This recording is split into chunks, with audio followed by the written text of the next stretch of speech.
자, 우리 그러면 특별형법 사례, 우리 4회에 걸쳐서 교재를 한번 다 보겠습니다.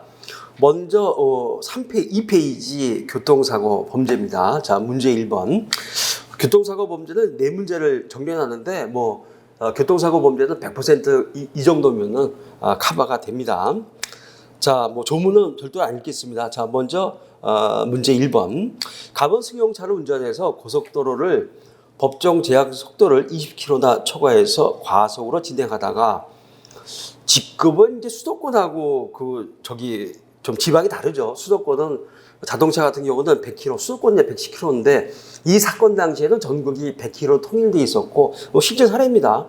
120km 법정 제한 속도를 초과해서 과속 운전이죠. 형법상 엄상 과실 일단은 인정될 수 있습니다.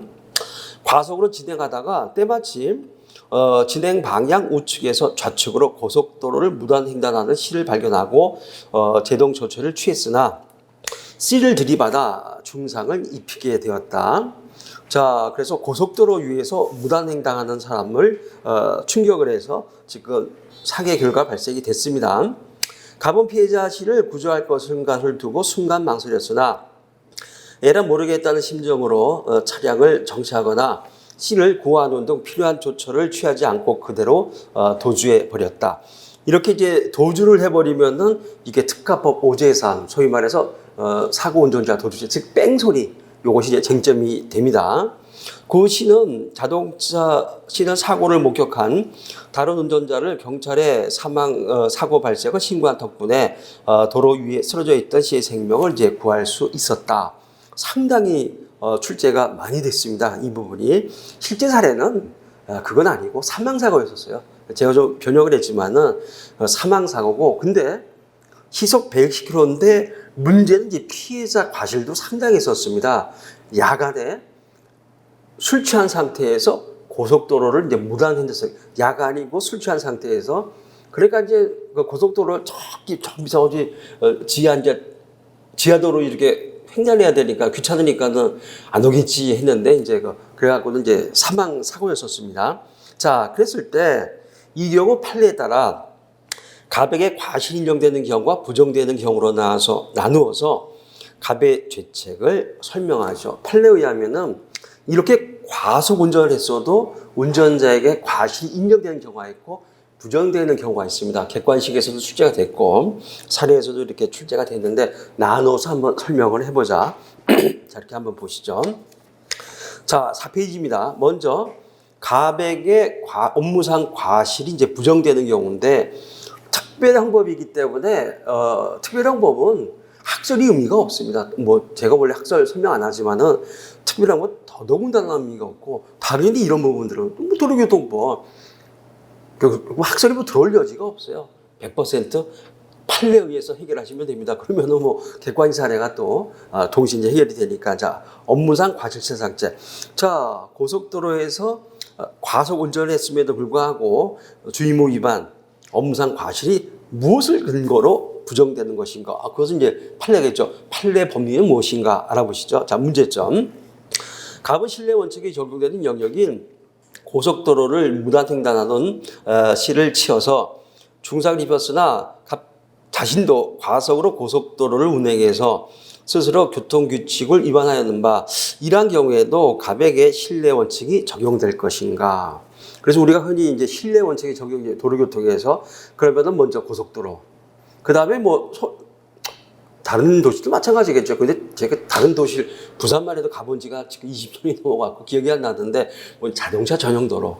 당연히 이제 동부간선, 내부순환도로, 저 옛날에 신동에 있을 때 내부순환 타고는, 동부간선 일단 강변북로에서, 그 다음에 이제 내부순환도로 이렇게 집에 가고, 지금도 가려면 동부간선 타야만 이제 집에 갑니다. 자동차 전용도로 당연히 뭐가 됩니까? 신뢰 원칙이 적용되는 영역이죠. 또 하나 중요한 거. 적색등에 있어서 이제 빨간불에서 무단횡단. 그런데 5회 때 출제가 된 것은 6개월 밑에 무단횡단에서 5회 때 사례로 일문에서 출제가 됐었습니다.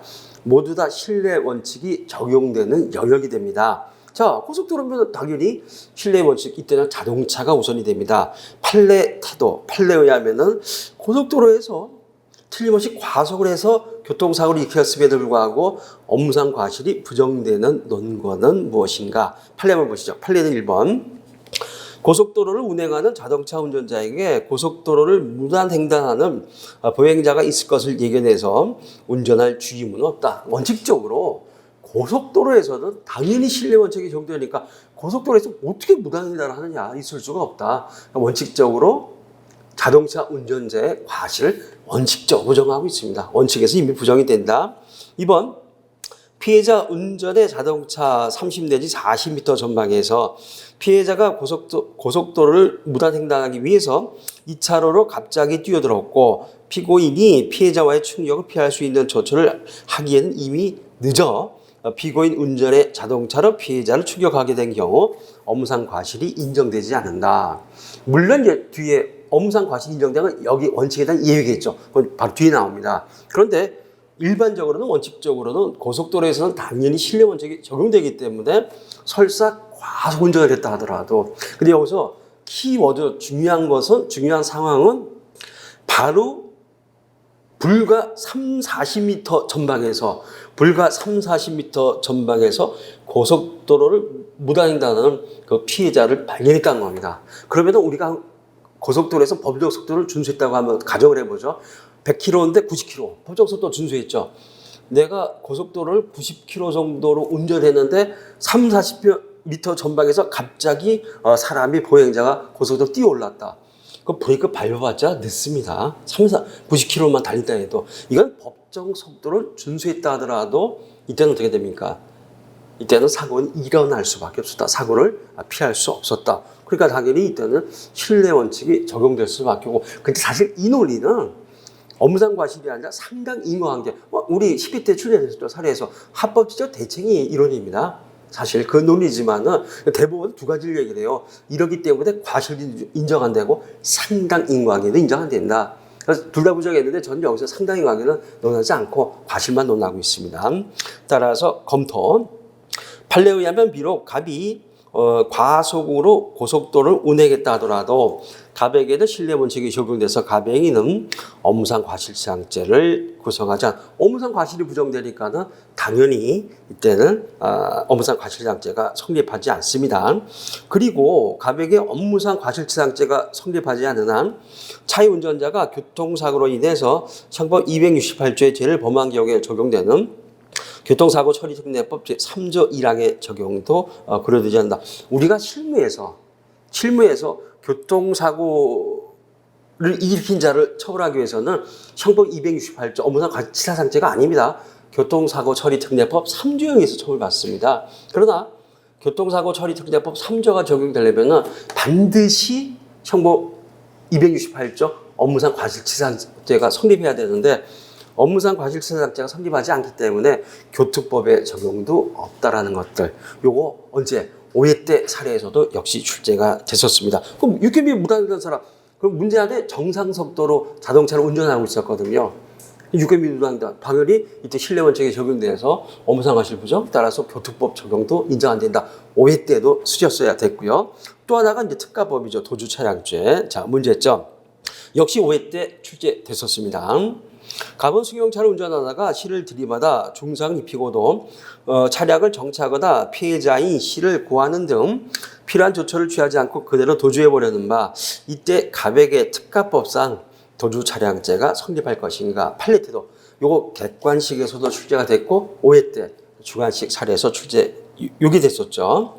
판례는 특가법 5조의 3 제1항 소적의 차의 교통으로 인해서 형법 268조의 죄를 범한 당해 차량의 운전자란 차의 교통으로 인한 업무상 과실 또는 중대한 과실로 인하여 사람을 사상에 이르게 한 자를 가리키는 것이지 과실이 없는 사고 운전자까지 포함하는 것은 아니다. 판례에 따르면은 특가법이 적용되기 위해서는 교통법이 적용돼야 되고, 교통법이 적용되려면은 형법 268조 업무상 과실치상죄가 성립해야 되는데 업무상 과실이 부정돼서 형법 268조에 의해서 처벌받지 않습니다. 교통법의 적용도 없죠. 그렇다면 특가법의 적용도 없다. 이것이 바로 판례의 태도가 되겠습니다. 검토 요 정도만 좀 써주시면 되겠죠. 따라서 특가법의 적용도 없다라는 것들. 그러나 역시 3번 5회 때 기출 쟁점인데 특가법은 적용돼도 그러다 적용되는 부분이 있습니다. 바로 도로교통법 54조 1항 사고 미조치죄. 이거는 객관식만 2번 사례로도 이렇게 출제됐고 뭐 기록형이라든가 지금 법전면 모의 시험 이제 치르고 있죠. 지금 오늘이 화요일이니까 오늘 청보 보겠네요. 오늘 청사보 오늘 보고 있을 텐데 지금 오후니까는 뭐 형사법 쓰고 있겠네요. 법전면 모의 시험에서 여러 차례 이 부분도 출제가 됐습니다. 일단 객관식은 뭐 2번이 다 출제가 됐었으니까 도로교통법 54조 1항에 의해서 처벌받습니다. 문제점. 가비수경차를 운전하다가 C를 들이받아 중상 입히고도 차량을 정차하거나 피해자인 C를 구하는 등 필요한 조처를 취하지 않고 그대로 도주한 행위에 관련해서 가백의 업무상 과실치사장죄가 성립하지 않는 경우에도 도로교통법 54조 1항 적용될 것인가. 판례 때 이 판례 중요하죠. 그래서 기본적으로 객관식 사례 여러 차례 출제가 됐습니다. 판례는 도로교통법 54조 제1항 2항이 규정한 교통사고 발생 시의 구조치 의무 및 신고 의무는 교통사고를 발생시킨 당해 차량의 운전자에게 그 사고 발생이 있어 고의 과실 혹은 유책 위법의 유무와 관계없이 그러니까는 적법한 사고 운전자라 하더라도 일단은 도로교통법 54조 1항에 의해서 조처를 취해야 된다는 얘기죠.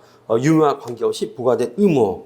자, 당해 사고에 있어 규책 사유가 없는 경우에도 위 의무가 없다 할 수 없다. 이 의무가 있다. 자, 이렇게 보고 있습니다. 그러니까는 지금 도로교통법 54조 1항 사고 후 미조치죄는 어쨌든 사고 운전자는 적법 불법 뭐 책임이 있다 없다 상관없이 일단 빨리 조처를 취해라.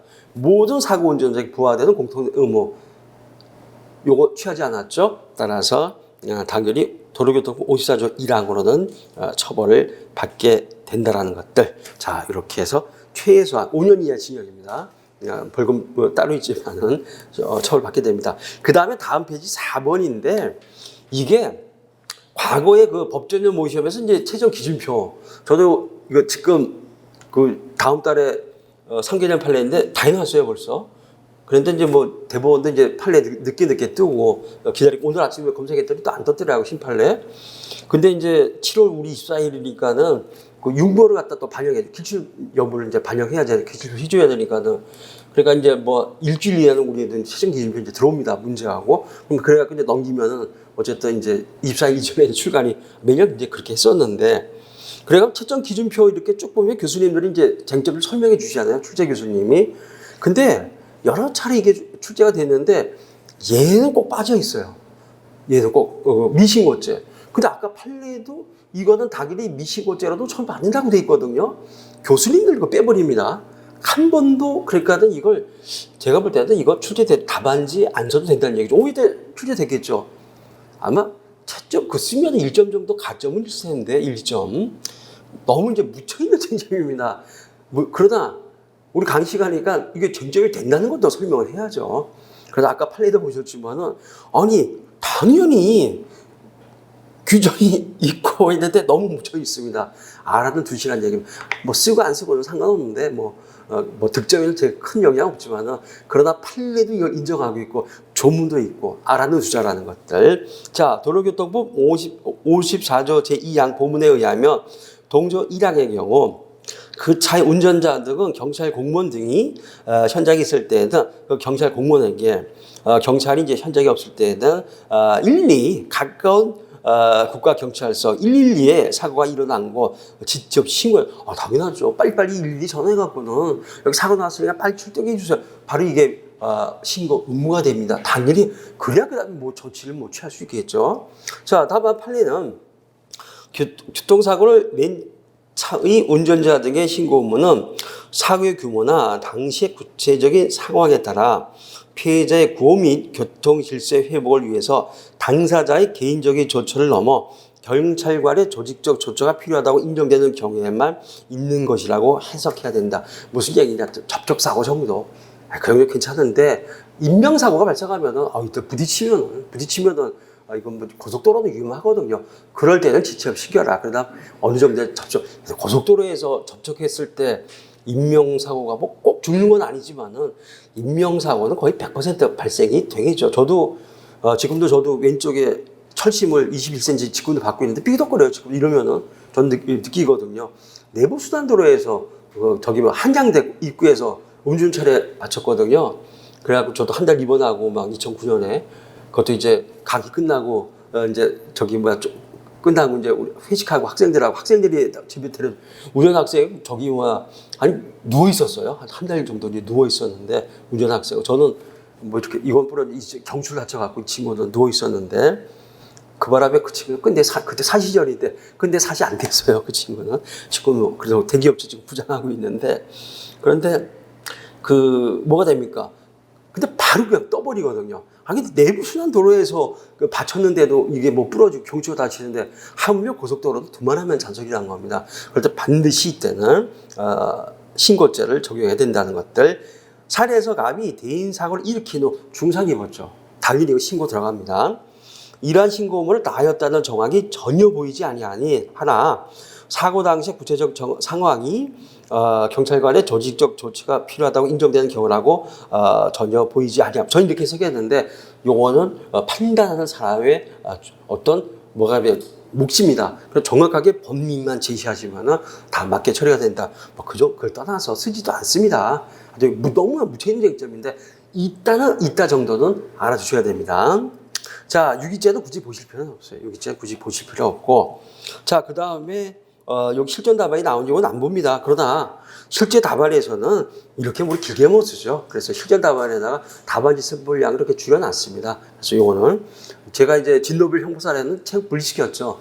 그래서 이제 크게 길게 쓴 거 있고 그 다음에 우리 뭐 답안지 우리 일순환 때 다 했지만은 압축해놨는데 여기는 이제 많지 않으니까 제가 같이 합본을 해놨습니다. 그래서 실무에서는 나중에 실전에서는 요 실전 답안 요 정도만 보시면 충분하겠습니다. 자, 그러면은 8페이지 2번 가백의 업무상 과실이 인정되는 경우 예외라 그랬죠. 자, 아까 같은 판례입니다. 어떠한 경우 업무상 과실이 인정이 되겠는가? 업무상 과실 인정 여부 판례에 의하면 아까 그 판례 위에 판례입니다. 자, 만약 갑이 상당한 거리에서 고속도로를 무단 횡단하던 시를 발견하기 때문에 갑이 즉시 감속하는 데에 조치를 취했다라면은 충분히 시와의 충돌을 피할 수 있었음에도 갑이 이러한 조처를 전혀 취하지 아니하는 경우에는 갑에게 대해서는 신뢰 원칙이 적용이 부정돼서 업무상 과실이 인정된다. 같은 판례입니다.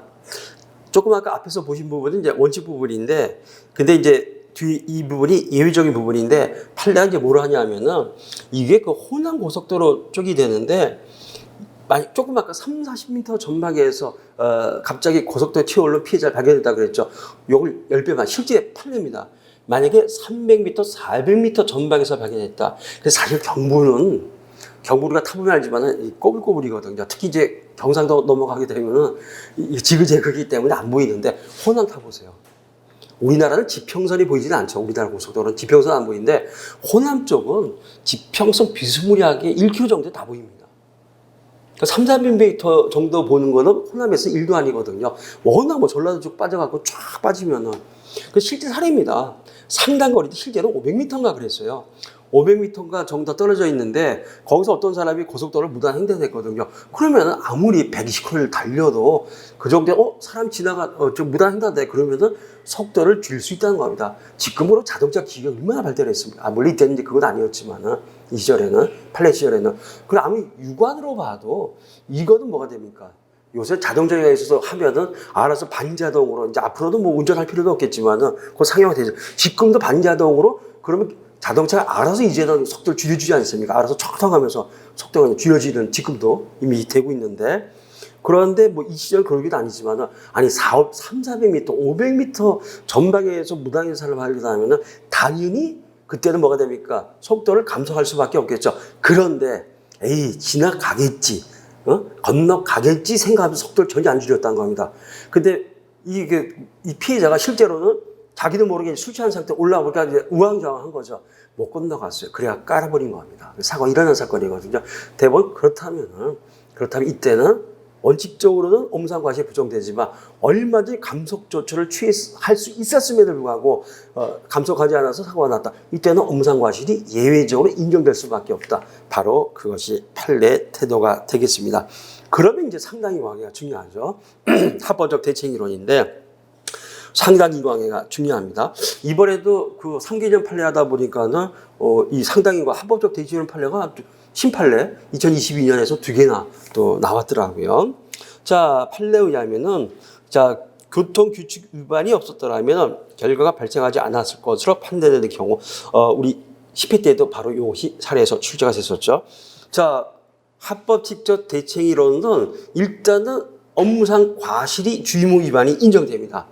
근데 이제 대체 가정을 해보는 거죠. 이게 독일이론이거든요. 그래서 소위 말해서 가정법입니다. if, I, but 뭐 이런 식으로 해서 가정법을 쓰는데 자, 틀림없이 주의무 위반 업무상 과실이 있는데 가정을 해서 설사 만약에 주의무 위반이 없었더라면은 결과 발생을 방지할 수 있었는가? 인류의 정답은 설사 주의무 위반이 없었더라도 어차피 그 결과는 발생할 수밖에 없었다. 이런 경우에는 상당 인과관계가 부정되니까는 업무상 과실 미수가 돼서 무죄가 됩니다. 그러나 주의 위반이 있든 없든 만약에 주의 위반이 없었더라면 결과는 발생하지 않았다. 이때는 당연히 어떻게 됩니까? 조금만 주의했더라면 저 사람 살았는데 그러면 그때 책임져야죠. 상당 인과관계가 인정된다. 이것이 합법적 대책이라 과실범, 특히 도로교통에서의 뭐가 됩니까? 주의무 판단 기준이 된다는 것들. 판례에 의하면 교통규칙 위반이 없었더라면 결과를 방지하였을 것이라고 판단된 경우 결과 발생은 주의무 위반 행위에서 기인한 것이므로 상당 인과관계가 인정이 된다. 생각건데 갑이 즉시 감속하거나 급제동하는 등 업무상 과실이 없었더라면 갑이 시를 충격하는 결과는 발생하지 않았을 것이라는 점에서 갑이 업무상 과실과 시가 입은 사기 사이에는 일단은 상당 인과관계가 인정이 된다. 근데 이 사안은 아니고 사실은 엄밀히 말하면 판례가 2개입니다. 하나는 진짜 120km로 이제 과속을 했는데 술 취해서 야간에 무단횡단 이 판례에서는 이거는 아무리 과속했더라도 피해자 과실이 더 크기 때문에 이때는 뭐가 됩니까? 업무상 과실도 부정되고 상당 인과관계도 부정돼서 퍼펙트하게 무죄다. 앞에 판례가 이제 그거였었고, 근데 이제 판례 그 법리와 따온 거죠. 이 판례는 아까 말씀드린 300m, 400m 전막에서 발견한 판례입니다. 대법원에 있어서도 아니 그 정도라면 얼마든지 감속할 수 있었다. 감속만 했더라면 최소한 피해자는 살 수 있었다는 얘기죠. 업무상 과실이 인정되고 따라서 결과 발생도 방지할 수 있었기 때문에 이때는 상당 인과관계도 인정돼서 업무상 과실죄 죄책을 진다. 이렇게 이제 나눠지고 있습니다. 상당 인과관계도 인정이 된다는 것. 그러면 교특법 3조에 의한 처벌 적용되겠죠. 자, 교특법 3조 1항에 의한 처벌 여부. 차의운전자가 교통사고로 인해서 형법 268조의 죄를 범한 경우에 그 운전자에 대한 처벌 규정인 교특법 3조 1항에 따라 가백이가 형법 268조 업무상 과실치사상죄를 구성하므로 갑은 당연히 교특법 3조 1항에 의해서 처벌이 됩니다. 교특법이 적용되면 업무상 과실치사상죄는 범죄 당연히 흡수가 된다는 거 이거 답안지 쓰셔야 됩니다. 그 다음에 교특법 3조 2항 반의사 불법죄 원칙에 적용하고 이거 완전 실무죠. 완전 실무. 자, 교특법 3조 2항 본문은 차의교통으로 1항의 최종 업무상 과실치사상죄 또는 중과실치사상죄와 도로교통법 제151조 죄를 범한 운전자에 대해서 피해자 명시적인 의사에 관해서 공소를 제기할 수 없다고 규정하고 있다. 이게 뭐가 됩니까? 항의 보는 거죠. 저도 항의 봤어요. 항의 봤는데 근데 애가 진짜 뭐 가난한 애가 뭐 알바하다가 하고 이걸 어떡하냐. 그런데 학생들 3명이 탔죠. 4명 탔었는데 얘네들은 그래갖고는 어떻게 하자 일단 합의서 써줬어요. 그래갖고는 이제 구속은 친구면하고 나중에 벌금만 뭐 떨어졌다 그러던데 나 뒷얘기. 근데 경출 다친 놈이 아주 독실한 또 기독교 신자거든요. 오히려 친형제 같이 친해졌어요. 나중에 뭐 지금도 만나는지 모르겠지만은 그때 이제 다 적어라고 오히려 격려해주고 막 그랬었는데 이게 바로 이제 피해자 합의 보는 겁니다. 합의 봐갖고도 그럼 반의사 불벌죄 자 규정하기다. 다만 교통법 3조 2항 단서에 의하면 예외적으로 이러한 반의사 불벌죄 원칙 규정은 자 밑에 이 각주 7번 보세요. 그러면은 반의사 불벌죄 예외 규정이 있는데 여기에 해당하면은 이때는 함의 봐도 물론 형량 줄어듭니다. 반의사 불벌죄에 해당하면 그 함의를 보게 되면은 이때는 처벌할 수가 없는데 이 중에 이 예외 12개 예외 중에 하나에도 해당되면은 이때 일단 처벌합니다. 물론 그래도 합의는 봐야죠. 합의하면 뭐 벌금 정도는 이제 감경은 되겠죠. 그러나 12개를 예외 규정이 있는데 이거 한번 읽어보겠습니다. 첫 번째 신호위반, 중앙선 침범, 과속, 그 다음에 앞지르기, 끼어들기, 철길 건널목, 그 다음에 횡단보도, 무면허, 근데 제일 중요한 거죠. 바로 음주. 저도 음주운전 차례에 다쳤거든요. 바로 음주 같은 경우들, 보도 침범, 개문 발차, 어린이 보육, 지금 민식이법 때문에 어린이 보육은 더 무섭습니다. 그 다음에 그 화물 낙하, 12개 예외 조항이 있습니다. 여기에 해당되면은 이것도 일단 처벌합니다. 그래도 합의는 봅니다. 합의 보면 집행유예가 벌금 떨어지고 시력이 집행유예로 떨어지는 거 합의를 보니까 합의를 당연히 봐야 됩니다. 그래서 12개 예외 사유가 있으면 그 적용이 배제돼서 공설제기할 수 있다.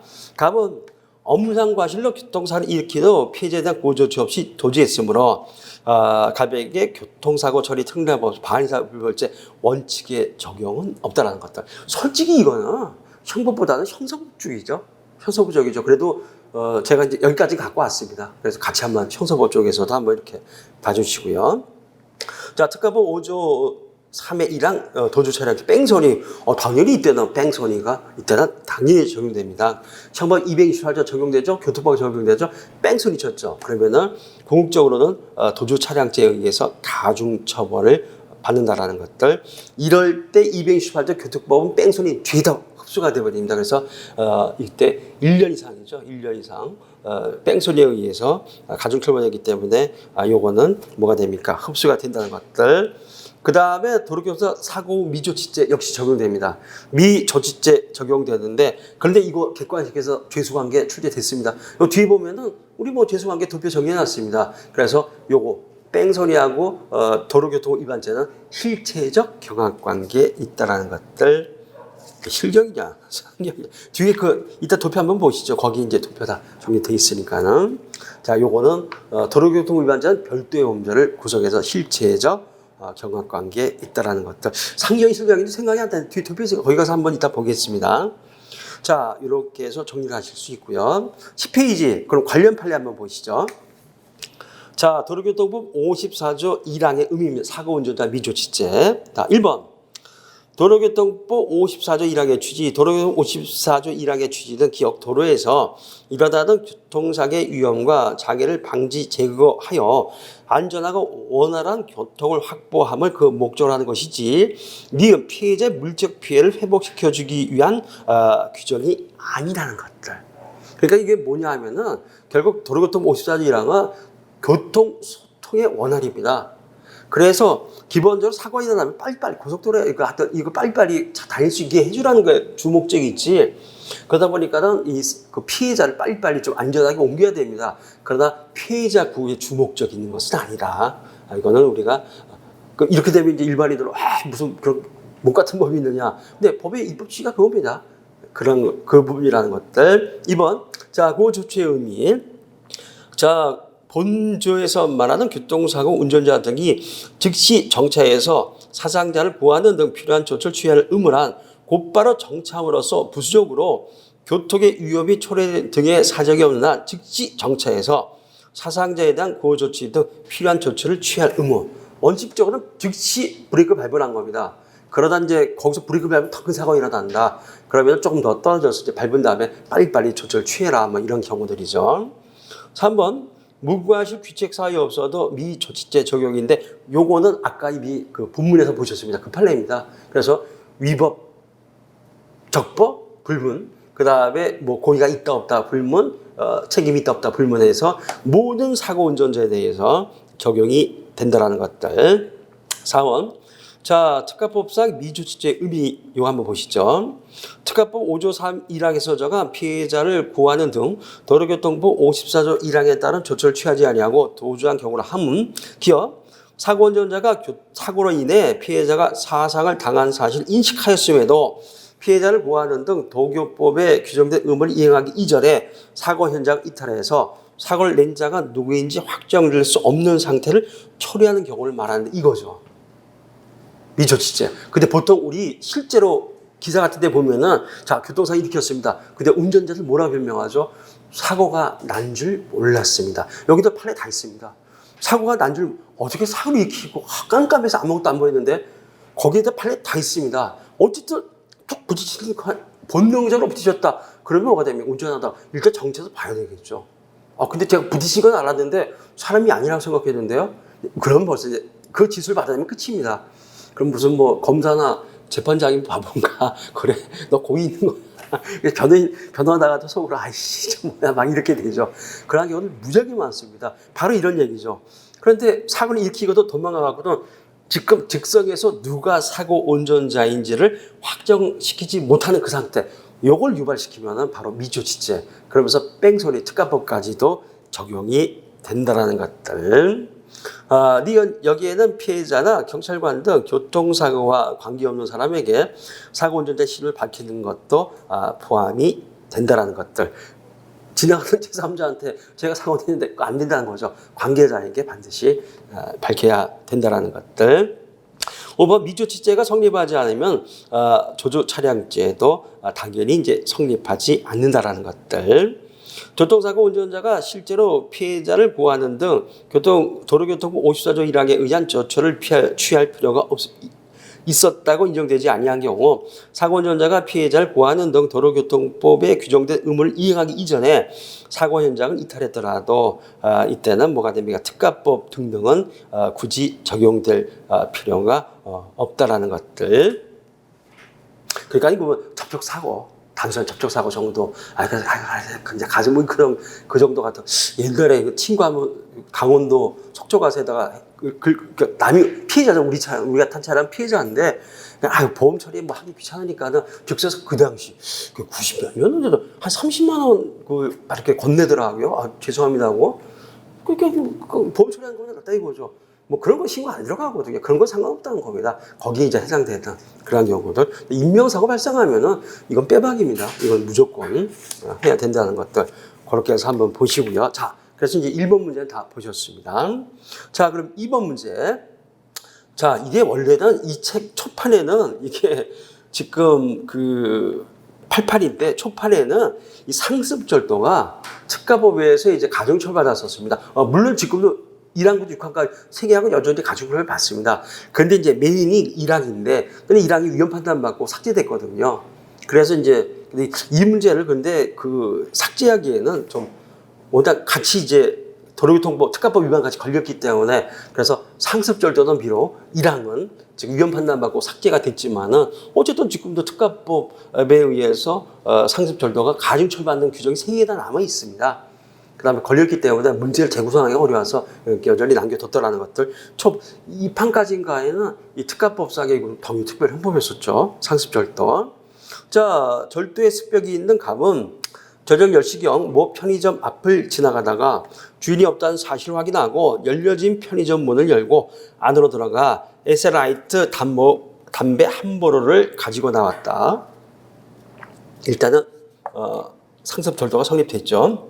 며칠 후 오후 2시경 길 가던 갑은 A의 집 대문이 열려있자 절도의 의사로 그 집 안으로 들어가 마당에 들어섰으나 훔칠 물건을 물색하기도 전에 집주인 A가 동네 마트에서 물건을 사고 귀가를 하자 갑은 재빨리 도주하였다. 그 차량 열차가 꽂힌 채 주차되어 있는 피해자 B 소유의 아반떼 승용차 한 대를 혈중 알코올 농도 0.07% 수출에 취한 상태에서 이를 훔친 다음 자동차 운전면허도 없이 운전하고 친구 을이 기다리고 있는 압구정동으로 가던 중 무단횡단한 피해자 C를 들이받아 3주간의 치료가 필요한 상해를 입혔고 신고를 받고 출동한 경찰관에게 현행 범인으로 체포되었다. 자, 1번 이 사례에서 갑의 형사책임. 자, 2번 한편 을이 술을 먹고 혈중 알코올 농도 0.14% 술에 취한 상태에서 운전하다가 교통경찰관 뒤에 음주운전 단속에 걸리게 되었다. 뒤는 을의 입에서 심하게 술 냄새가 풍기고 을의 얼굴이 새빨갛고 눈이 붉게 충혈된 것을 알고는 을에게 음주 측정을 요구하였으나 뒤는 이에 불응했자 음주 측정 불응죄. 자, 얼마 후 혈중 알코올 농도 0.1%에 술에 만취한 상태에 빠진 을은 도저히 정상적으로 운전을 할 수 있는 상황이 아닌데도 무리하게 운전하다가 길가에 주차되어 있는 F의 승용차를 들이받아 F는 전주 4주의 사기를 입었고 F의 차는 반파되는 큰 손상을 입었다. 이 경우 의뢰 형사 책임을 논하시오. 단 업무상 과실 자동차 파괴죄 요건 이제 굳이 논하지 말자. 근데 이게 초판부터 있었는데 이게 2회 때거든요. 그런데 2회 때인데 지금 여기 보면 혈중 알코올 농도가 0.21%. 자, 근데 다음에 변시함회 때 바로 이게 지금 윤창호법에서 출제가 됐는데 이게 이제 바로 위험운전치사상죄입니다. 특가법상 위험운전치사상죄인데 그 3회 때 요거 이제 초판 나고 다음에 변시에서 뭐냐 이게 문제가 거의 똑같이 나왔습니다. 혈중 알코올 농도가 0.25%. 그래서 저 혼자 놀랐어요. 이게 누가 알아줍니까? 수험생들이 누가 알아줘? 근데 저는 저자니까 야, 나 혼자 아니 시험에서는 0.25%인데 전 얘가 먼저 나왔으니까 0.1% 아닙니까? 야, 어떻게 0.4%까지 내걸 맞췄나? 저만 알아주더라고요. 학생들은 뭐 별로 안 알아주고 3회 때는 또 뭐 그렇게 어렵지 않게 붙던 합격하던 시절이니까는 이게 지금 특가법상 위험운전 우리가 흔히 이제 윤창호법이라고 그러죠. 근데 윤창호법도 당해 운전자는 7년 선고했거든요. 요새 보니까 다시 또 내려와서 3년 4년 정도 사망사고인데도 그러니까 윤창호법에 걸린 걔만 이제 억울한 거지. 걔만 이제 시범 케이스로 7년 때리고 다시 사망사고 0.2% 정도의 사망사고인데도 그냥 3년, 4년 정도.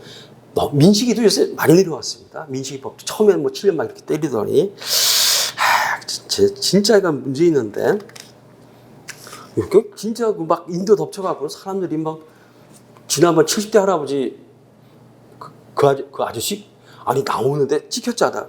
대낮인데도 비틀거리면서 못했는데 해갖고는 초등학생 애를 갖다 깔아갖고는 여러 명 다쳤는데 10살짜리 애가 다 사망했지 않습니까? 이제 아직 재판 중인데 관장한테 몇 년 때릴까? 난 이제 궁금해요. 보면은 대낮에 그 전직 공무원이라 그러더만 퇴직 해갖고는 또 공무원 연구도 많이 받으실 그런 나이에 어떻게 대낮에 들견 애들을 깔아갖고는 세상에 초등학생 애들을 하여튼 뭐 이제 바로 그 부분들입니다 지금. 근데 그건 윤창호법보다도 민식법에 더 걸리죠. 거의 학교에서 등교하는 학생들 이렇게 학교 옆이었으니까. 자, 그러면은 16페이지로 넘어가시죠. 갑의 형사책임. 자, 편의점에서 담배를 절취하는 상습 절도죄입니다. 갑은 야간인 저녁 10시경 타이대 주거에 해당하는 편의점에 침입해서 재물을 절취했으므로 갑에게는 일단 야간 주거침 절도에 해당한다. 그리고 갑은 절도의 습격이 있는 자이므로 상습 절도의 죄책을 진다라는 것들. 근데 여기서 사실 이 문제 만들 때는 큰 의미는 없었어요. 확인이 범죄 목적으로 이제 편의점에 들어갔으니까는. 근데 문제는 우리가 좀 확실하게 할 게 있습니다. 이게 지금 대법원 판례가 작년에 나와갖고는 이번에 그 12회 때 사례에서도 출제가 됐지만은 문제는 뭐냐? 첫 번째, 우리가 지금 착각하고 있는 것이 제일 지금 주거 침입죄에서 중요한 것은 통상적인 출입 방법이에요. 통상적인 출입 방법으로 구축에 들어갔는데 또 하나 이제 성립 판단 기준은 그 당해 주거에 사실상 평온에 대한 침해가 있는가 없는가 이게 이제 판단 기준이 됩니다. 범죄 목적 여부도 큰 의미가 없어요. 근데 첫 번째 구분해야 됩니다. 어차피 이건 뭐 뒤에 또 나오니까는 이게 우리 주거 있죠. 우리의 진짜 우리 집 공동주택, 단독주택이라 공동주택 같은 주거지. 지금 우리는 건조물에 들어가 있어요. 주거지 아니거든요. 이건 공공장소예요. 지금 우리 학원은. 그러다 우리가 살고 있는 우리 집은 공공장소 아닙니다. 여기에 만약에 통상적인 출입 방법이지만은 범죄 목적이 있으면은 이때는 100% 주거침입죄가 성립됩니다. 타인의 주거지에 범죄 목적으로 들어가는 것 자체가 이미 통상적인 출입 방법 아니에요. 그러니까 여기 범죄 목적으로 들어가게 되면 이거는 100% 주거침입죄가 성립하는데 이거 잘못 생각하면 큰일 납니다. 자, 이런 경우들. 물론 이제 공동 거주자 일방의 동의가 있다. 그때는 통상적인 출입 방법 들어가면은 이때는 뭐 주거침입죄가 성립 안 하고 이번에 출제가 됐었죠. 그런데 이제 편의점 같은 영업장소, 공공장소, 일반인의 출입이 허용된 공공장소에 범죄 목적으로 이제 들어갔다. 문제는 통상적인 출입 방법이 됩니다. 통상적인 출입 방법이 아니냐. 그랬는데 이런 경우죠. 편의점에 뭐 일부러 이렇게 사러 들어가고 이렇게 들어갔다. 근데 편의점은 어쨌든 뭐 들어가면 뭐 사러 들어가는 거 이것도 좀 수정이 되긴 할 겁니다. 수정이 돼야 되긴 할 텐데 이게 통상적인 출입 방법으로 들어가면은 최소한 뭐가 됩니까? 주거 침입죄는 이제 성립하지 않겠지. 편의점이니까. 그럼 이때는 야주절이 아니라 그냥 절도죄만 이제 성립. 물론 이제 상습 절도죄가 성립하는 거 주의하고 상관없기 때문에 이거는 다른 게 없지만은 주거 침입죄는 충분히 이제 요거는 성립하지 않을 수도 있습니다. 않을 수도 있다라는 거. 이거는 잠깐 생각해봤는데 내년 발음 좀 빼는 게 좋을 것 같아요. 제가 여기까지 미처 생각을 못했는데 이제는 주거침입죄는 성립하지 않는 걸로 편의점이기 때문에 우리 일순환 때 이제 지난 순환 때 우리 뭐 첨삭반도 그렇고 강의반도 그때 출연해서 특히 강의반이 그랬었죠. 뭐냐면은 지금 급할래입니다. 주거침입 강간죄 뭐냐면은 일단은 그 건물 밖에서 강간이 먼저 시도가 되고 주위를 살펴봤더니 건물 안에 공용 화장실이 있으니까 공용 화장실로 끌고 들어가서 공용 화장실입니다. 공용 화장실로 끌고 또 강간했는데 많은 학생들이 이때 주거침입죄를 놓쳤어요. 성립 안 한다. 틀렸다는 겁니다. 왜? 지금 문제는 이미 강간이 개시가 상태에서 공용 화장실은 일괄인의 출입이 허용된 공공은 장소입니다. 이때는 설사 범죄 목적으로 들어가도 처음부터 공용 화장실에 있는 사람을 강간을 하기 위해서 들어갔다. 주거침입죄 성립 안 해요. 이건 다르죠. 이미 강간이 개시한 상태에서 공용 화장실에 강간을 잘하기 위해서 끌고 들어가면은 이거는 통상적인 출입 방법이 아닙니다. 공공장소도 통상적인 출입 방법으로 들어가야 됩니다. 통상적인 출입 방법이 아니라 주거침입죄가 성립해서 주거침입 강간죄가 성립한다. 지난 일순환 때 이제 그걸 차례에서 출제를 우리 강의만 했었는데 그 다음에 이제 거시기 첨삭반은 여성 화장실. 남성이 여성 화장실 들어가는 것은 절대 통상적인 출입 방법.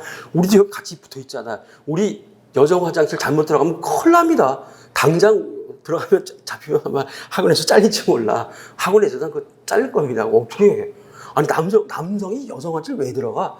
잘못 들어가도 그렇게 살 수 있는데 하물며 강간의 목적. 그건 이미 끝났어요. 통상적인 출입 방법이 아니까 당연히 주거침입죄가 성립된다는 겁니다. 자, 그렇다면은 어쨌든 편의점은 그야말로 저도 조금 편의점 들려서 샌드위치 하나 사갖고 왔었으니까 그래서 요거는 제가 고치겠습니다. 다음 판에. 그래서 주거침입죄 성립 안 하는 걸로 성립한다고 되어 있는데 그러면서 한번 또 정리해봤고요. 뒤에 나옵니다. 뒤에 또 내일 또 보시게 되고 3번 절제한 비에 자동차를 음주운전하다가 교통사고를 내니 자 먼저 상습절도죄 승용차를 저취했으니까 일단은 절도죄 상성이 인정되죠. 따라서 상습절도죄. 자 도로교통법 위반 음주운전죄 성범. 자 도로교통법 44조 1항에서는 술에 취한 상태에서 운전 즉 음주운전을 금지하고 있으며 동조 사항에 의하면 운전이 금지되는 술에 취한 상태의 기준은 운전자 혈중 알코올 농도가 0.03% 요게 면허 중지 0.08 이상이면은 면허 취소가 됩니다. 갑은 혈중 알코올 농도 0.07% 상태에서 음주운전이 됐죠. 어쨌든 음주운전죄, 면허 중지에 해당하는 음주운전죄의 죄책을 진다라는 것들. 도로교통법 위반, 무면허 운전죄 당연히 성립되겠죠. 자, 교통사고 처리 특례법 위반, 자 업무상 과실치상죄. 갑은 음주 상태에서 운전을 하다가 사람을 들이받아 사기 입히는 바 음주운전은 곧 업무상 과실로 평가될 것이므로 갑에게는 업무상 과실치상죄에 해당한다. 그리고 판례는 보행자가 횡단보도 아닌 것을 무단 횡단한 경우라도 운전자에게 신뢰 원칙의 정의를 부정해서 운전자의 과실을 인정한 바 있다라는 것들. 그러니까는 이렇게 테런더 같은 큰 도로에서 이때 뭐가 됩니까? 적색등 같은 빨간 등 같은 경우는 신뢰원칙 적용하지만 이런 도로, 이런 이면 도로는 보행장선입니다. 보행장선이 되기 때문에 설사 무단횡단이다 그럴 때는 운전자에게 보통 이제 과실 인정한 경우가 많습니다. 그다음에 음주운전은 그 자체가 과실이에요. 그래서 이때는 당연히 업무상 과실이 인정이 됩니다. 교특법 위반 3조 1항이죠. 1번 업무상 과실 또는 중대한 과실로 교통사고를 일으킨 운전자에 관해서는 그에 대한 형사처벌의 특례를 정한 교특법 3조 1항이 우선 적용. 2번 이때 교통사고로 인해서 업무상 과실치상죄 또는 중과실치상죄를 범한 운전자에 대해서 피해자의 명시한 의사에 반해서 공소를 제기할 수 있는 교특법 3조 2항 단서 각호의 사유, 그 공소제기 조건에 관한 사유가 될 수 있을 뿐이므로 이 단서 각호의 사유가 경합한다 하더라도 하대 교통사고 처리 특례법 위반죄가 성립할 뿐이다. 무슨 얘기냐 하면은 사례에서는 무면허 음주운전 두 개가 경합되다는 겁니다. 상관없다는 얘기죠. 이때 포괄해서 하나 해서 그냥 교통법 위반죄는 당연히 인정이 된다. 12개가 아까 예외 사유 있었거든요. 그리고 뭐 예외 사유, 근데 지금 전문가들, 한문철 변호사 같은 분들은 뭐 JTBC 프로가 있더만. 그래서 뭐 한분리해갖고는 우리나라 교통사고 이 양반이 싹 들어가는 것 같아요. 진짜 엄청나게 하시는데, 근데 전문가들은 빨리 교통법을 폐지해야 된다. 왜냐하면은 교통법 12조 여기에 해당되면은 뭐가 됩니까? 이때 여기에 해당되면은 일단은 처벌 받아요. 아까도 말 합의 보고에 되면은 뭐 집행유예가 되게 벌금으로 나옵니다. 근데 12개 이외에 해당된다. 그 다음에 종합보험 가입됐으면 처벌 안 받습니다. 처벌 안 받아요. 12개 해당돼야 처벌받는 거고, 이 12가지 일단 8대 예외사유 좀 늘어갔거나 12개 예외사유가 되는데, 이 예외사유 해당 안 되면은 이때는 처벌받지 않습니다. 근데 저도 독일에 7년 있었지만은 전 세계는 아마 이게 우리나라 유일하지 않을까. 너무 운전자에게 너무나 좀 편리하게 좀 돼 있다. 옛날에 뭐 이제 국가를 경제를 발전시키고 했는데 이제는 좀 조정을 해야 되는데 말이죠. 너무나 좀 운전자에게 유리하게, 저도 교도소 한번 당해봤기 때문에 유리하게 이걸 빨리 뽑으라고 그래. 1년 내에 뽑았어야 된다 그러더라고요. 근데 몰랐어요. 잘 필요하다가. 근데 벌써 이제 바뀐 14년인데 어떻게 뽑아? 이제 뽑지도 못하고 신체 일부분 되게 불편해요. 진짜 무지하게 불편합니다.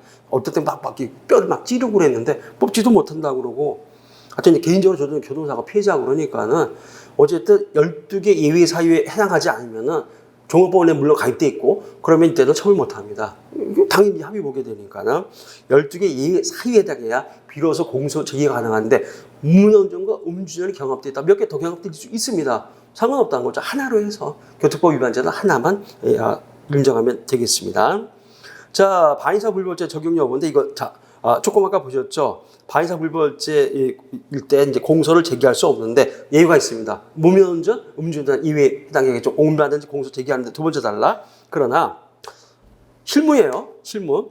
치사상죄를 범한 경우에도 교통법 3조 2항 단서에 의해서 예외적으로 도주 차량죄나 음주 측정 불응죄 그리고 동단서 조항의 각호에 규정된 12개 예외 사유가 있는 경우에는 반의사 불벌죄 원칙이 적용되지 아니한다. 그런데 동단서 조항의 7화 8호는 음주운전과 무면허가 각 기재되어 있다. 이에 의하면 갑은 무면허 음주운전을 하다가 업무상 과실로 시에게 사기를 입혔죠.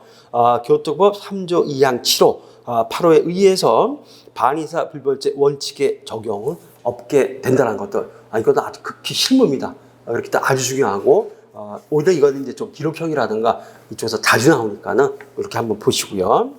그 다음에 윤창호법, 위험운전 치사상죄. 이게 이제 3회 때 0.25%로 출제됐었습니다. 3회는 벌써 9년 전 옛날인데, 어쨌든 이 중에 어떤 놈이 또 출제될지 알겠습니까? 충분히 또 출제되니까. 음주 또는 약물의 영향으로 정상적인 운전이 곤란한 상태에서 자동차를 운전하여 사람을 사고에 이르게 한 때에는 특가법 5조의 11 위반 위험운전 치사상죄가 성립하는 바, 본죄 적용을 위해서는 음주의 영향으로 정상적인 운전이 곤란한 상태에 있었는지 증명돼야 되고, 이러한 증명이 없으면은 본죄가 성립할 수 없다. 근데 0.1% 정도면은 소주 한 3병에서 4병 정도. 그럼 이제 문제는 점이 설정해놨죠. 정상적으로 운전이 곤란하다. 이 정도면은 걸어가기도 힘들어요. 걸어가기도 무슨 운전 어떻게? 그래도 운전하는 사람들이 있습니다. 난리 나는 거죠. 그러다가 사례에서는 밑에 사례에서는 이제 다음 죄송합니다. 여기 0.07%니까는 뒤에 좀 이따가 0.1% 다음 이제 뒤에 나옵니다. 사례에서 혈중 알코올농도 0.07% 술에 취한 상태에서 운전했다. 그럴 때 정상적인 운전 곤란 상태 아직은 아닙니다. 아직 0.07%, 좀 이따가 0.21% 거기선 해당이 됩니다. 그래서 최선 위험운전 치사상죄가 성립한다고 보기는 어렵다. 이거는 성립하지 않는다. 이렇게 봤습니다. 죄수, 이거 중요합니다. 죄수는 사례건 객관식 자주 나오죠. 1번, 절도수벽이 있는 갑이 기억 편의점에서 담배를 절취한 행위와 자동차를 절취한 행위 포괄해서 상습 절도죄. 왜? 상습 범 자체가 포괄죄. 따라서 이 두 개 절도행위는 상습 절도의 포괄 일제가 된다는 것들. 2번. 자, 그런데 갑이 물건 훔치려고 A의 집에 들어간 행위가 절도죄를 구성하지 않으나 주거침입죄는 해당이 된다. 자, 3번. 자, 이건 내년에 제가 삭제하겠습니다. 그러나 만약에, 근데 이건 좀 우리가 워낙 시험 자주 하니까 좀 보실 게 있는데, 만약에 상습 절도죄에 대해서 주거침입죄가 성립한다. 그러면은 이런 경우 상습 절도죄와 주거침입죄는 실체적 경합관계에 있다라는 것들. 그래서 3번 같으면은 실체적 경합관계에 있습니다. 그러나 우리가 이제 다른 제 교재 보지만은 이 상습 절도죄가 형법에 의해서 상습 절도죄로 처벌받을 때 주거침입 관계는 실체적 경합입니다. 예외가 있습니다. 상습 절도죄가 형법이 아니라 특가법에 의해서 가중 처벌받는다. 그게 지금 1항부터 6항까지가 있었는데 1항이 주된 것이었는데 3개가 삭제가 됐습니다. 2항, 4항, 하여튼 지금 3항 살아있거든요. 3개 항목은 살아있기 때문에 지금도 이 법률 유한데 여기는 아니지만은 특가법에 의해서 가중처벌을 받게 되면은 이때는 주거침입죄는 특가법에 의한 상습 절도죄에 대해서 법조 경합에 의해서 별도의 범죄를 구성하지 않습니다. 주간 야간 분문하고 별도의 범죄를 구성하지 않는다라는 것들. 왜? 이거는 법리적인 측면보다도 법 정책적인 측면이 강합니다. 즉 특가법에 의하면은 이걸 가중 처벌하게 되는데 장기뿐만 아니라 특가법에 의해서 단기까지 이유를 가중합니다. 단기도 가중하는데 만약에 주거침입죄가 실체적 경합이 되고 형법처럼 실체적 경합이 되면은 상습법 특가법에 의해서 가중 처벌된 상태에서 이때 경과중이 이불에서 또 돼버립니다. 쉽게 말하면 우리 고스톱치다가 뭐가 됩니까? 흔들어가고 2배 막 이렇게 4배 이렇게 올라가 버리 그거하고 똑같다는 거죠. 이건 너무 가혹하다. 따라서 이럴 때는 주거침입죄가 주간야근 불문하고 주거침입죄는 별도로 성립하자. 특가법에 의해서 가중처벌 받을 때입니다. 그래서 이거 객관식에서도 출제가 됐었고요. 4번 상상적 경합관계는 도로교통법 위반죄와 보면 위반죄, 상습절도죄 다 실체적 경합관계. 이 뒤에 도표했으니까 도표에서 한번 보시죠. 자, 그러면은 20페이지 2번 의뢰 형사책임. 자, 음주운전을 하다가 음주 측정을 거부한 행위입니다. 도로교통법 위반죄. 자, 이번에는 0.14% 음주운전죄가 성립되고 면허 취소 사유죠. 면허 취소 사유 0.08이 넘으니까.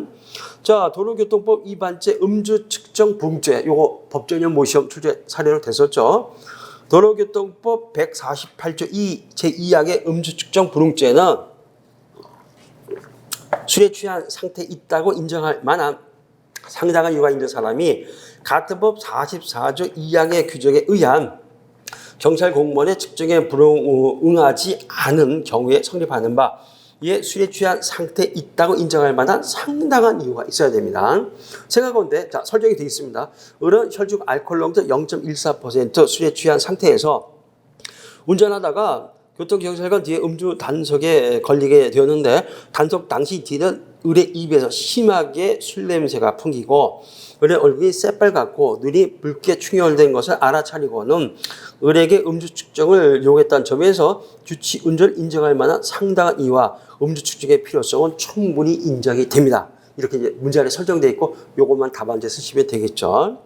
교통경찰관 뒤에 음주 측정 요구에 불응한 의뢰행위는 음주 측정 불응죄를 당연히 구성하겠습니다. 이 부분들 뒤에서 자 주치운 음주운전과 음주 측정 불응죄 실체적 경합관계에 있다라는 것들. 2번 음주운전하다가 F에게 사기를 입히고 F의 차를 손괴한 행위. 자 먼저 혈중 알코올 농도 0.21%입니다. 음주운전죄 성립됐겠죠. 그 다음에 2번 12 때도 나왔습니다. 위험운전치상죄와 음주운전죄 뒤에서는 실체적 경합. 변시만 객관적인 것을 2번 12회 때도 이체수항계가 뒤에 있습니다. 또 출제됐죠.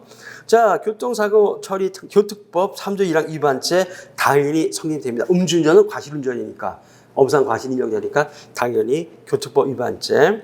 그 다음에 음주로 인한 특가법 위반 위험운전치상죄. 요게 이제 변시 3회 때 이문이었었습니다. 0.25% 3회 때 사례로 출제가 된 거죠.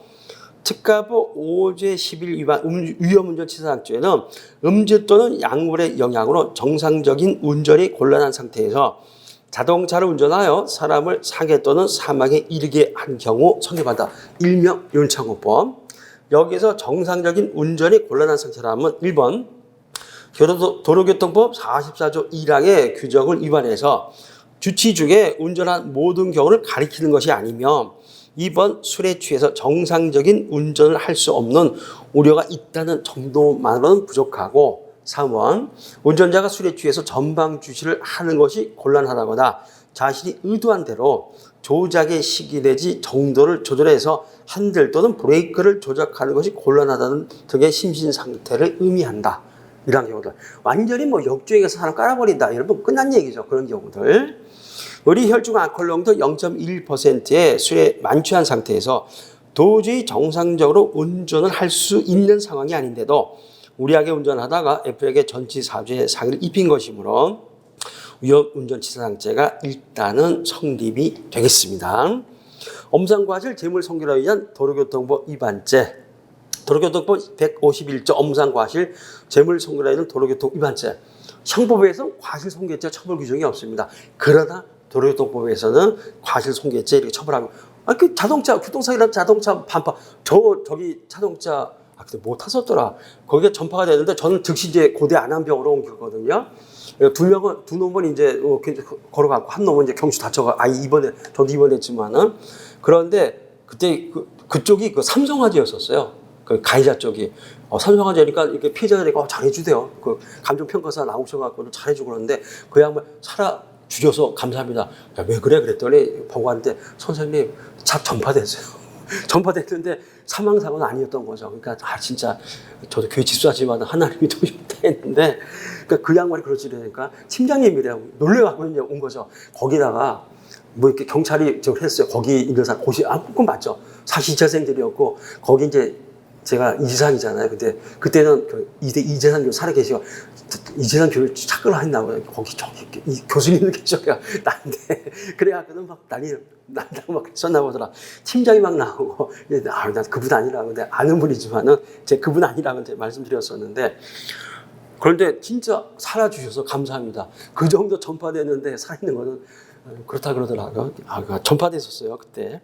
그런 정도도 위험조치사상죄는 아니지만 이때 이제 바로 업무상 과실 재물손괴죄 차가 반파나 뭐 이렇게 돼버리니까는 당연히 도로교통법에서 나올 수밖에 없습니다. 따라서 업무상 과실 재물손괴죄가 성립할 수밖에 없다는 것들. 자, 뒤에서 1번 음주로 인한 음주운전자 실체 경하 2번 12회 때도 객관식에서 출제가 됐다 강조하는 거죠. 2번 위험운전치사상죄와 업무상 과실 재물손괴로 인한 도로교통 위반죄는 상상적 경함. 3번 위험운전치사상죄가 성립하면 조금 아까 뺑소니하고 똑같습니다. 일단은 형법 268조 교통법에 흡수되고 교통법은 특가법 흡수해서 위험운전치사상죄 1죄만 이때는 성립이 된다는 것들. 4번 자 위험운전치사상죄와 음주운전죄는 실체적 경함. 위험운전치사상죄와 도로교통법상 업무상 과실 재물손괴죄가 상상적 경과관이 있다면 동일한 법리에 따라 음주운전죄와 업무상 과실 재물손괴죄도 실체적 경과관계 있다. 요 뒤에 3번째 가면 이제 조표로 싹 정리되어 있고요. 자 관련 판례 한번 23페이지 보시죠. 상소절제는 이렇게 한번 보시고요. 자 음주운전죄 1번 음주운전 수치는 엄격 증명에 있어서 당연하죠. 기계에 의해서 추적이 돼야 됩니다. 기록에 남아야 됩니다.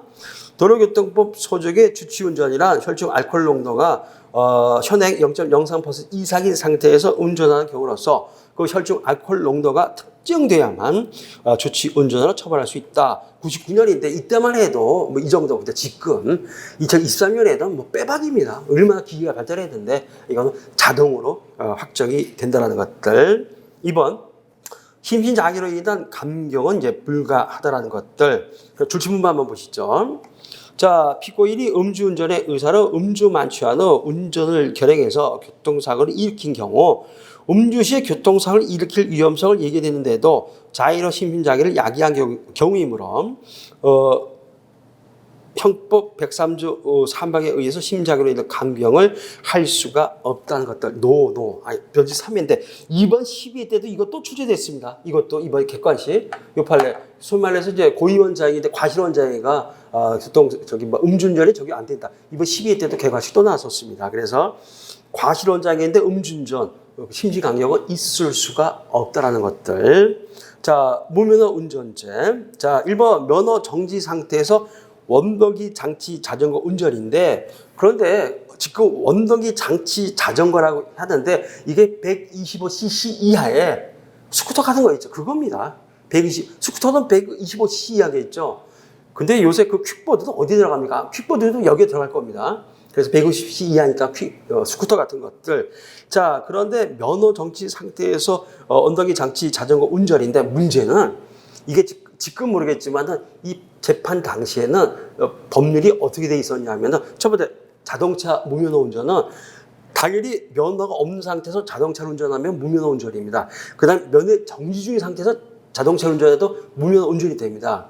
그랬는데 문제는 이 125cc 이하 여기에는 면허가 없는 상태에서만 무면허 운전이고 면허 정지 중인 경우는 지금 법률이 없어요. 지금은 뭐 어떻게 시설되는지 모르겠지만 이 당시에는 지금 2011년 없었다는 겁니다. 그랬더니 그럼 어떻게 되느냐? 원심에서는 어떻게 자동차 규정을 갖다가 일단 빌려온 거죠.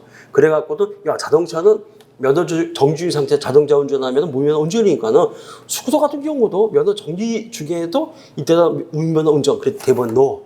그렇게 되면 바로 유추해서 금지원칙에 반한다. 법률은 어떠한 겁니다. 자동차와 그 다음에 스쿠터는 다르다. 어떻게 생각하면 사실 똑같죠. 똑같은데 그래도 이건 다른 거다. 엄격해야 된다. 이거 다른 거기 때문에 이렇게 유추적 금지 원칙 반한다. 따라서 법을 만들어라. 그렇지 않으면 면허 정지 중인 상태에서 스쿠터를 운행했다. 무면허 운전에 해당하지 않는다. 이렇게 객관식에서 출제가 됐었고요. 자, 2번 무면허 운전의 성립 요건은 도로의 의미가 됩니다. 이건 잘 좀 알아두셔야 됩니다. 상당히 중요한데 도로교통법 152조 43조를 위반한 무면허 운전죄가 성립하기 위해서는 반드시 도로 위에서 무면허 운전해야 무면허 운전죄가 성립됩니다. 기억. 운전면허를 받지 않고 자동차 등을 운전한 곳이 도로교통법 소조의 도로에 해당해야 되고 운전면허 없이 자동차 등을 운전한 곳이 일반 교통 정찰권이 미치던 공공성이 있는 장소가 아니라 특정인이나 그와 관련된 요건이 있는 사람만 사용할 수 있고 자체적으로 관리되는 곳이라면 도로교통법에서 정한 도로에서 운전한 것이 아니므로 무면허 운전으로 처벌할 수 없다. 자, 그러면은 아무리 봐도 도로인데 도로교통법상의 도로가 아닌 가장 대표적인 예가 뭐가 될까요? 바로 아파트 단지 내 도로입니다. 아파트 단지 내 도로. 거기는 그 개인재산이잖아요. 물론 이제 공동주택이지만은 아파트 단지 내 도로는 원칙적으로 도로가 아닙니다. 그런데 바로 어제 오늘 엄청난 사건이 하나 있었죠. 저도 아까 오면서 그 기사 봤는데 그 인천의 어느 상가 소위 말해서 이 출입구에다가 그 이제 입주자 임차인인데 그 상가 관리가 뭐 두 개로 나눠져갖거든 주차 봤는데 앙심을 품고는 차량기 앞에다가 차를 그냥 그 파킹해 놓거든. 근데 지금 아까 신문 보니까 저기 체포영장 좀 청구하겠다고. 그런데 왜 이 차를 견인해 못 가거든요? 도로에서 만약에 무단 주차를 했으면 도로교통법에서 이건 견인해 갈 수 있습니다. 그런데 상가 이게 출입구잖아요. 도로가 아니거든요. 그래서 지금 관련 기술이 없답니다. 그래서 견인을 못 해가. 그렇게 되면은 차라리 법인 체포해 가거나 업무방해죄로 이제 체포를 하면 그때는 견인해 갈 수 있거든. 증거물로서. 그래서 지금 체포영장 청구했는데 한번 발부되겠죠. 근데 직권조유면은 그렇게 되면 그 사람이 이제 이제 내가 뭐 가겠다. 교도소 가겠다. 앙심을 품고는 지금 일본에서 그렇게 해놨는데 바로 그것 때문입니다. 그러니까 다들 댓글 보니까 법 시스템 왜 이래. 또 뭐 정리해야 되겠죠. 그러나 어쨌든 도로가 아니라는 겁니다. 상가, 이게 지금 자동차, 그 주차장, 지하 주차장 출입구, 거기다 딱 박아놨기 때문에, 이제 그런 경우들입니다. 아주 지극히 실무적이죠. 이런 것들이 이제 기록용 같아서 충분히 출제가 된다는 얘기죠. 자, 3번. 도로교통법 위반죄는 유효한 운전면허가 없는 줄 알면서도 자동차를 운전하는 경우에만 성립하는 이른바 고의범. 그래서 이제 기본 무면허 운전죄는 당연히 이제 뭐가 됩니까? 고의범인데 요 판례들이 작년 변심일 때 기록형입니다. 좀 이따 이 문제 나옵니다. 그때 이제 이거 보시게 되겠는데 바로 이제 기록형 작년에 문제들인데 한번 보세요. 무면허 운전은 당연히 이제 고의범, 따라서 내가 면허가 없다는 걸 알아야 된다. 고의범이 됩니다. 과실 무면허 운전죄는 처벌할 수 없어요. 자, 줄신문만 보시죠. 그 밑에 좀 건너가서 이 경우 운전자가 그러한 사정을 알았는지는 각각의 사안에서 면허 취소 사유와 취소 사유가 된 위법 행위의 경주 같은 사유로 면허 취소를 당한 전력의 유무, 면허 취소 처분 통지를 받지 못한 이후 면허 취소 후 문제가 된 운전행위 기간까지 이런 모든 것을 갖다가 이렇게 판단해야 된다는 것들. 근데 저도 뭐 면허 없습니다. 한 번도 저도 면허를 따본 적이 없거든요. 그러니까 저 어떤 사람이 뭐 운전 생각을 안 하겠지만 운전하면 당연히 난 면허가 없는데 알 수 있다는 겁니다. 100% 무면허 운전이죠. 근데 그게 아니라 운전 면허가 취소가 됐다는 겁니다. 취소된 사실 모를 수도 있거든요. 그렇기 때문에 이럴 때는 만약에 취소된지를 모르는 것에 과실이 있다. 그러면 이때는 과실만 있기 때문에 어떻게 됩니까? 이때는 무면허 성립 안 한다. 바로 이제 그런 의미가 되겠죠. 4번도 자 유형만 보겠습니다. 기존의 운전면허가 취소된 상태에서 자동차를 운전했으나 운전자가 면허 취소 사실을 인식하지 못한 경우 이거죠. 무면허 운전이 아니다. 좀 이따 기록형에서 한번 보시죠. 자 5번도 역시 이거야. 운전면허 취소 처분을 받은 후 자동차를 운전했으나 위 취소 처분이 행정쟁송 절차에 의해서 취소가 됐다. 무면허 운전죄 성립하지 않는다. 바로 이번 변심이 있다. 기록형 뒤에 있습니다. 이번에 기록형에서 요 판례가 출제가 됐다. 좀 이따 금방 한번 보시고요. 자, 6번도 역시 이번 12회 기록형. 자, 요야. 자동차 운전면허 취소 처분의 원인된 교통사고 또는 법규 위반에 대해서 무죄 판결이 확정된 경우 그 취소 처분이 취소되지 않았더라도 도로교통법에 규정된 무면허 운전대는 역시 성립하지 않는다. 이번에 무면허 운전 기록형이 나왔는데 이 판례만 알았으면은 이걸 어떻게 알아 도대체. 그래서 기록형은 충분히 쓸 수가 있었다는 것들. 자, 9번으로 한번 넘어가 보시죠. 자, 요것도 다음 페이지 유형 한번 보세요. 유형만 보시죠. 자, 기억. 무면허 운전으로 인한 도로교통법 위반죄는 운전한 날로부터 운전면허로 인한 교통법 위반죄 포괄죄가 성립. 니은 같은 날 무면허 운전행위 여러 차례 반복한 경우 각 무면허 운전행위를 통틀어서 포괄 일죄로 처단해야 된다. 최근 판례입니다. 초근 판례 또 있어요. 그래서 2022년 10월 27일 요거는 상기한 판례도 이 판례 또 나오는데 자 무면허 운전은 판례에 의하여 1단을 취급합니다. 자 하루 동안에 오늘은 이제 그 6월 27일 화요일이죠. 그러면 오늘 하루 동안 10시간 정도 무면허를 했다. 그래서 서울 다 누렸다. 그래도 무면허 운전 포괄해서 일죄입니다. 바로 그 얘기입니다. 그런데 내일 또 했습니다. 그래서 지금 화수 목금 4일 갔다가 연속 무면허 운전을 했다. 다 판례입니다. 하루는 포괄죄지만 4일 동안 하면 이건 개수별로 별도로 무면허 운전죄가 성립해서 실체적 경우와 함께 그거까지 다 해놨습니다. 그래서 하루별로는 얼마나 해도 포괄죄가 되겠지만 날짜별로는 별도의 무면허 운전죄가 성립해서 실체적 경합관계에 있다는 것들. 자, 음주 측정 불응죄 1번. 자, 지금은 워낙 기니까 유형만 보시죠. 혈중 알코올 농도 0.03% 이상의 상태에 있다고 인정될 만한 상당한 이유가 있으면은 음주 측정 불응죄가 아까 보셨죠? 성립이 된다는 것들. 자, 그 밑에 판례들은 이제 그 판단한 기준들이고요. 4번. 자, 음주 측정 불응죄 의미. 자, 술에 취한 상태에 있다고 인정할 만한 상당한 이유가 있는 운전자가 기억. 명시적이고도 적극적으로 음주 측정을 거부하겠다는 의사를 표시한 것이라면은 즉시 음주 측정 불응죄가 성립할 수 있으나 니은 측정 거부가 일시적인 것에 불과한 경우 음주 측정 불응죄가 성립하지 않는다. 이거 대보자 그랬다. 나 죽여도 안 받겠다. 나를 차라리 죽여라. 그럼 거부하시는 겁니다. 그래 거부할 거야. 그럼 끝난 얘기죠. 그럼 음주 측정 불응죄가 성립해야 되는데 괜히 끄는 거죠. 조금만 있다가 화장실 나오고 이런 거. 그거 갖고 음주 측정 불응죄라고 볼 수는 없다. 그 얘기죠. 자, 그렇게 해서 또 한번 이렇게 봐주시고요. 자, 뒤에 있는 판례들을 그렇게 한번 쭉 보시면 되겠습니다. 자, 그러면 기록형 한번 보시죠. 자, 2회 건 한번 넘어가고, 29페이지 기록형 기초쟁지 정리 변시 10회입니다. 근데 청구 파트예요. 근데 제가 이거 매년 이제 이렇게 학생들한테 물어봤고, 여러분들한테도 나중에 한번 물어봐야죠. 그래서 기록형에서 형법 부분인데 다 특별형법이죠. 제가 두 개 형법이 아니었고 특별형법인데 이 정도 기록했으면 이 정도만 쓰면 되죠. 그럼 이제 여기서 이제 형사법 증거 법칙만 해갖고는 변론물이니까는 거기서 공학 갖춰서 그냥 내면 되는데 이 정도 쓰면 충분합니다. 그러니까 가볍게 그렇게 한번 보시면 되겠습니다. 아니 여태까지 기록 이렇게 제가 저 기록형 잘 못하거든요. 형성 모르니까는 뭐 근데 다들 물어봤더니 뭐 이 정도면 충분하다 그러니까는 그 정도 범위에서 뭐 득점한 데는 추가. 저희 제 주전공은 아닙니다. 이 부분이. 그런데 아무도 여태까지 이거 갖고는 이 정도면 됐습니다. 하니까 한번 보시죠. 자 그러면은 10회. 자 공소사실 위험운전치사장죄. 자 피고.